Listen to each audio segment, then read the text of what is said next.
May the 4th be with you. Also with you. Please be seated. I believe that was the very first time I had heard a Star Wars prelude. Thank you, Dan. That set the tone right now. We'll be talking about Darth Vader shortly.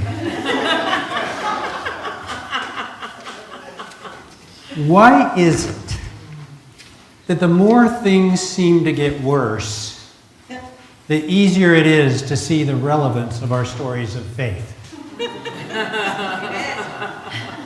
It's getting really easy to preach. And we know why. Our stories resonate with the pain and suffering in the world in a way that can vibrate us to a better place, a vibrant place. For instance, when one is walking through the valley of death and you read Psalm 23, it hits home. I shall fear no evil, for thou art with me. You don't hear those words quite like it the same way when you're walking through that valley. All of these crosses serve a purpose to remind us that God is right there in the middle of any suffering that has presented itself, whether it comes in the form of fear, despair, anxiety, anger, grief, or any other deeply emotional feeling we may notice within ourselves. We bring it here, and the cross leads us in and leads us out into the world. Our faith traditions, rituals, symbols, and stories all teach us that joy is found not by ignoring what we are experiencing, but by embracing and caring for such feelings, knowing that they are teachers and guides, which reveal the only path that leads us to freedom, peace, and joy, to our promised land. So I thought I would start my sermon today by exploring a cross you might be bearing today. Think of someone who seems beyond redemption. I don't know, someone who sees themselves above the law, is focused on their own self-interest, despises the idea of mercy, laughs at the practice of compassion, wants to build themselves up at the expense of others, and is determined to rid the world of all those who disagree with them. I know who you have in mind. Saul of Tarsus. Am I right? Proving my point of the relevance of our stories. Utter relevance of our stories of faith. What can we learn from this story today that can truly encourage us and help us? Now, you may doubt many stories, but what you cannot doubt is that this mean-spirited, arrogant, unmerciful, uncompassionate, ego-centered man named Saul of Tarsus was entirely transformed. Well, at least mostly transformed. Transformation is a journey, not a destination. And it doesn't come just from Christian scriptures, but also from independent historical accounts. This man who was actively imprisoning and eradicating the followers of Jesus became the one who led the charge to bring that very faith to the Gentiles, at great risk to himself, which he likes to tell people about. In 2 Corinthians 11, 5 times I received from the Jews the 40 lashes minus 1. 3 times I was beaten with rods. Once I was pelted with stones. 3 times I was shipwrecked. I spent a night and a day in the open sea. I have been constantly on the move. I have been in danger from rivers, in danger from bandits, in danger from my fellow Jews, in danger from Gentiles, in danger in the city, in danger in the country, in danger at sea, and in danger from false believers. I have labored and toiled and have often gone without sleep. I have known hunger and thirst and have often gone without food. I have been cold and naked." And he goes on. The Apostle Paul was in prison somewhere between 3 and 7 times, which led to a total of roughly 5.5 years spent in jail, either waiting for a trial or held until he was martyred. And tradition has it that he was beheaded by Nero. This man was not looking to be changed. He changed. Now, to learn from this story, we could say no one is beyond redemption. But it's more than that.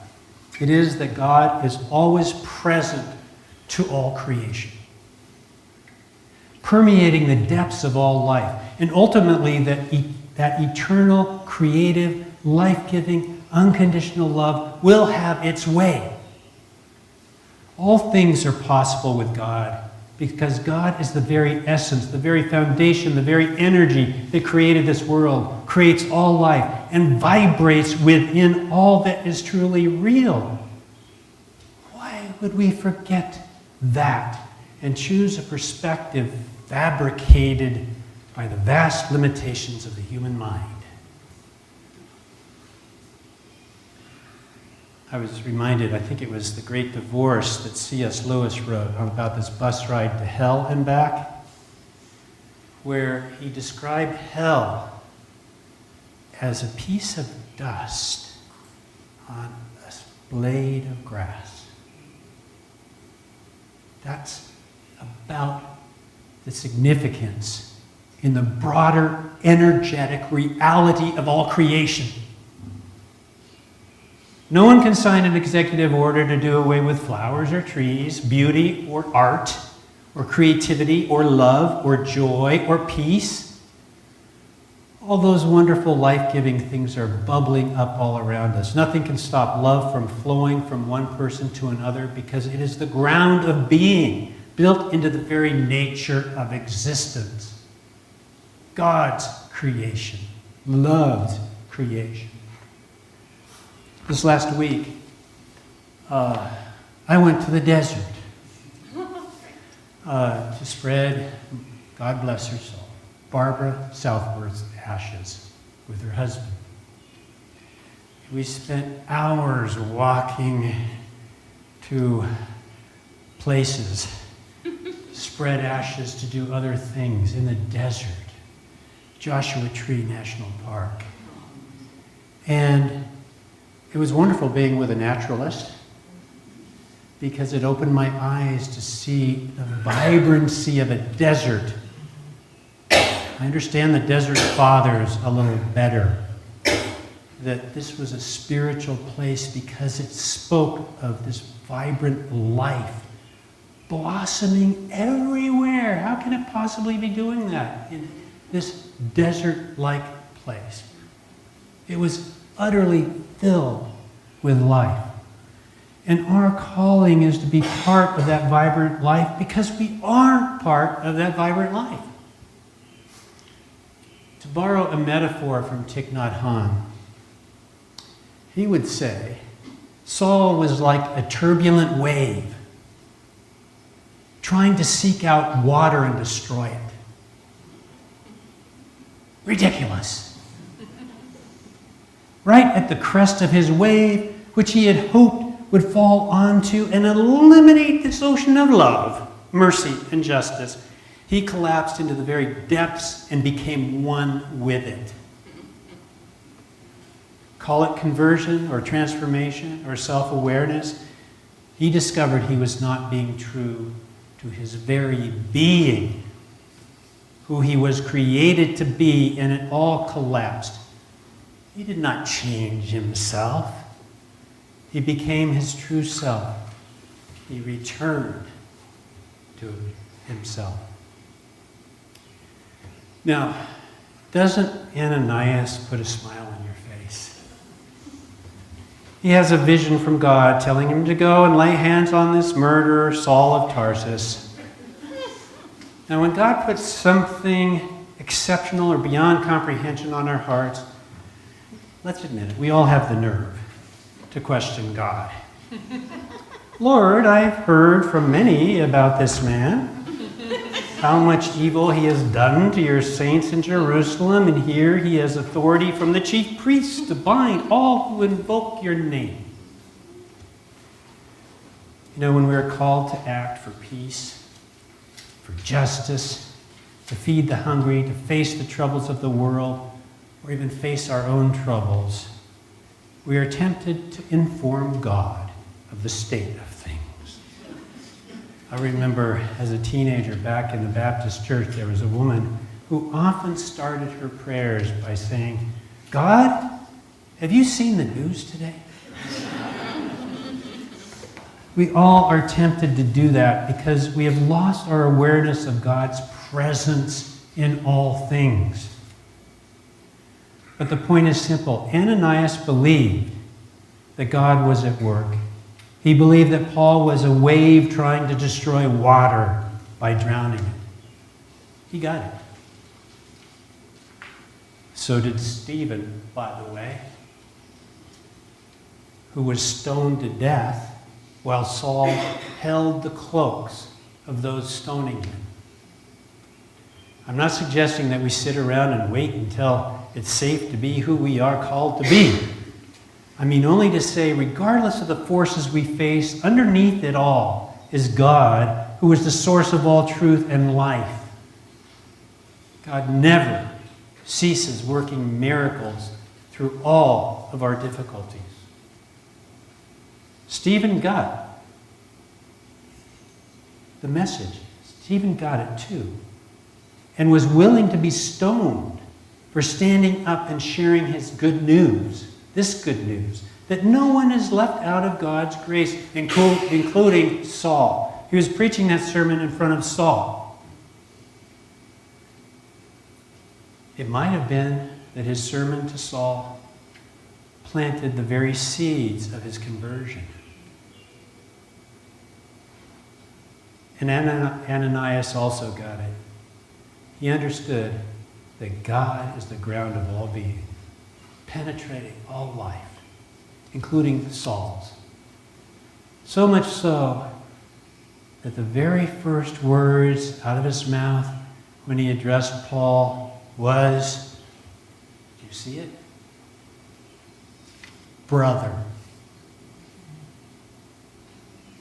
He walked up to this murderous, slanderous, evil person and said, Brother Saul.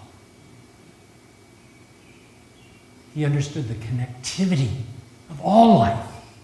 All life.